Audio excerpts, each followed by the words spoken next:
السلام عليكم. النهارده نشرح فيجر الصغير، مصنف من الشخصيات الميج، بيلعب ميد بس. فيجر في الليت جيم لو مستاك كويس وفول بيلد يقدر يجيب كنترول 5 بسكلايه واحده. نبتدي بالباسيف. فيجر بيجمع استاكات، لما تقتل مينيون بسكلايه بتاخد 1 ستاك، ولما تضرب شامبيون بسكلايه بتاخد برضه 1 ستاك، ولما تقتل شامبيون بسكلايه بتاخد 5 ستاك، وكل ستاك المفروض ان هو بيزودك 1 ابيلتي باور. نيجي للكيو. كيو فيجر عباره عن زخروف بيظرفهولك، بيعمل 65 زائد 50% من الابيلتي اللي معاك. الدمج ده بيتحول لماجيك دامج، بيجي على اول اتنين انت تضربهم بالكيو، يعني اول اتنين انت ضربتهم بالكيو هيتعمل عليهم الدمج ده. لو تلاتة التالت دمج هيحصل عليه دمج. نيجي للدبليو.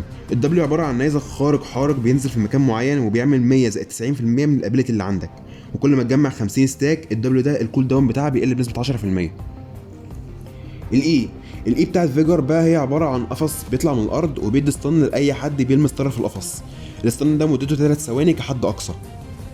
الار بتاعت فيجر عباره بقى عن زخروف تاني لكن بالحجم العائلي، بيعمل 185 زائد 70% من الابيلتي اللي معاك، وبيطلع دامج لحد 100% من الاتش بي اللي انت خسرته، و35% ماكس دامج لو انت الاتش بي بتاعك قليل. بالنسبه للبيلد، بيلد فيجر ثابت ما بيتغيرش، انت بتغير الايتمز على حسب الجيم.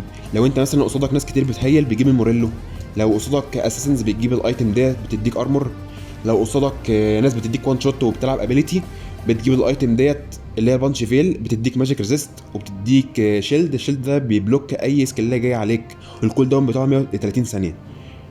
نيجي بقى لطريقه لعب فيجر. بص يا باشا، فيجر ضعيف جدا في الايرلي جيم، لازم تفرم كويس وتجمع السكات، ولو اللي قصادك كاتا او زد او فورس حاول دايما انك تلعب سيف وتتجنب القتال المباشر معاهم. ليه؟ لان الناس دي اقوى منك في الايرلي جيم، ولو لقيت فايت في اي حته خش الفايت ده بالمره تجمع السكات، وممكن تسرق لك كلايه ولا حاجه هتجيب السكات اكتر.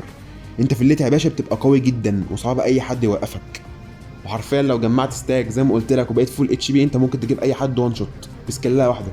وبس ده كان اللي كل عندنا النهارده. يا ريت تعمل لايك واشتراك في القناه وتتابعنا على صفحات السوشيال ميديا بتاعتي، ولو مفيش اسئله ادب يعني تعمل شير للفيديو. وبس، سلام.